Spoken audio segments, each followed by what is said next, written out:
3 night 4 ডেজের Darjeeling plan চাইছেন তাহলে এই ভিডিওটা সম্পূর্ণ দেখবেন। শিয়ালদার থেকে অথবা হাওড়ার থেকে যে কোনো এনজেপি অথবা শিলিগুড়ি যাওয়ার ট্রেন ধরে প্রথমে চলে আসুন এনজেপি অথবা শিলিগুড়িতে। পরের দিন সকালবেলা যে কোনো গাড়ি ধরে আপনারা প্রথমে চলে যান দার্জিলিং।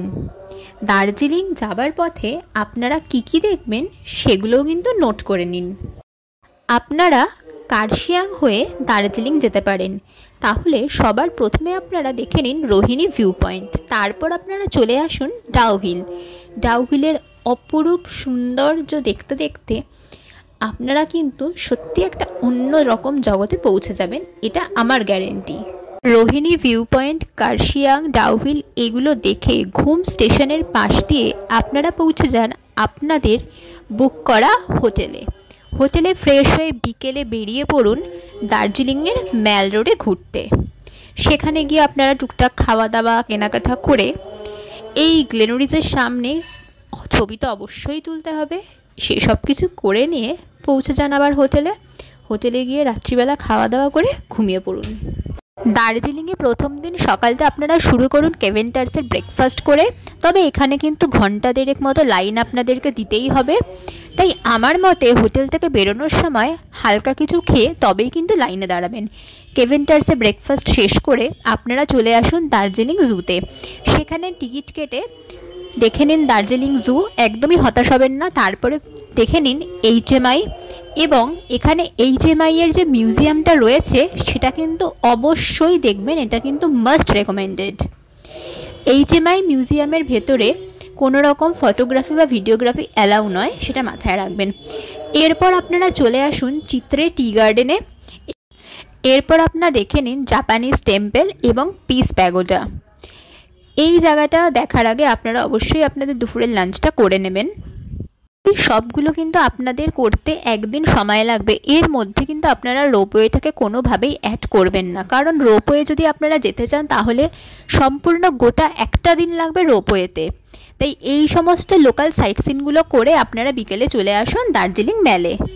দার্জিলিংয়ের দ্বিতীয় দিন সকালে আপনারা যদি আপনাদের হোটেল রুম থেকে এরকম একটা কাঞ্চনজঙ্ঘার ভিউ পান তাহলে কিন্তু আপনাদের ট্যুরটা কোথাও গিয়ে সার্থক। তো যাই হোক, ব্রেকফাস্ট করে আপনারা চলে আসুন রক গার্ডেনে আপনাদের কিন্তু 1-1.5 ঘন্টা অবশ্যই সময় লাগবে।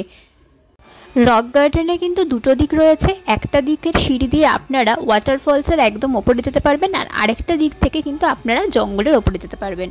রক গার্ডেন ঘুরে আপনারা চলে আসুন লামাহাটা। এখানেও কিন্তু আপনাদের বেশ কিছুটা সময় লাগবে। আপনারা যারা চাইছেন লামাহাটার এখানে যে 750 মিটার ট্রেক করে ওপরে যেতে হয়, যে পন্ডটা রয়েছে সেখানে যেতে, তাহলে কিন্তু আপনাদের হাতে 2 ঘন্টা সময় নিয়ে আসতেই হবে। আর আপনারা যারা ভাবছেন যে না আমরা অতটা ওপরে যাব না, আমরা নিচ থেকে ফটো তুলে আসবো, তাদের ব্যাপারটা কিন্তু আলাদা। লামাহাটাতে বেশ কিছুটা সময় কাটিয়ে তাকদা অর্কিড গার্ডেনে যেতে কিন্তু আপনারা একদম ভুলবেন না। তাকদা অর্কিড গার্ডেন ভালো করে ঘুরে দেখার পর আপনারা চলে আসুন বাতাসিয়া লুপে। এই বাতাসিয়া লুপটা অনেকেই লোকাল সাইট সিইংয়ের মধ্যে করে থাকেন, তবে আমরা যখন করেছিলাম আমাদের হাতে সময়টা খুব কম ছিল, সেই কারণে আমরা করতে পারিনি, সেই জন্য আমরা বাতাসিয়া লুপ থেকে বিকেলে রেখেছিলাম। দার্জিলিংয়ের 3rd দিন সকাল অর্থাৎ শেষ সকালে আপনারা লেপচা জগৎটা ঘুরে দেখতে পারেন। এই জায়গাটাও কিন্তু ভীষণ সুন্দর। লেপচা জগৎ ঘুরে দেখার পর আপনারা চলে যান সীমানা ভিউ পয়েন্ট। এখান থেকে কিন্তু খুব সুন্দর ভিউ দেখা যায় এবং নেপালের কিন্তু ছোট্ট গ্রামটাকেও দেখা যায়। সীমানা ভিউ পয়েন্টের পাশেই কিন্তু রয়েছে সীমানা বাজার, সেখান থেকেও কিন্তু আপনারা টুকটাক জিনিসপত্র আপনাদের প্রিয়জনদের জন্য কিনে নিতে পারেন। সীমানা ভিউ পয়েন্ট দেখে আপনারা চলে আসুন গোপালধারা টি গার্ডেনে। এখানেও কিছুটা সময় কাটিয়ে ফটো তুলে আপনারা বেরিয়ে পড়ুন মিরিকের উদ্দেশ্যে। মিরিকে পৌঁছে এখানে আপনারা মিরিক লেক দেখে নিন। হাতে সময় থাকলে এখানে আপনারা বোটিং অথবা হর্স রাইডিংও করতে পারবেন। আমাদের হাতে অতটা সময় ছিল না, তাই কিন্তু আমরা এগুলো করে নিই। আমরা জাস্ট ভিউটাকে এনজয় করেছিলাম এবং কিছু ফটো তুলে মিরিকে লাঞ্চ করে বেরিয়ে এসেছিলাম। এরপর আপনারা চাইলে মিরিক থেকে সোজা এনজেপি স্টেশন পৌঁছে যেতে পারেন, অথবা যারা চাইছেন হংকং মার্কেটটা ঘুরবেন তারা কিন্তু শিলিগুড়িতে চলে আসতে পারেন। সেখানে 2-3 ঘন্টার জন্য যে কোনো একটা হোটেলে স্টে করে হংকং মার্কেটটা ঘুরে দেখতে পারবেন।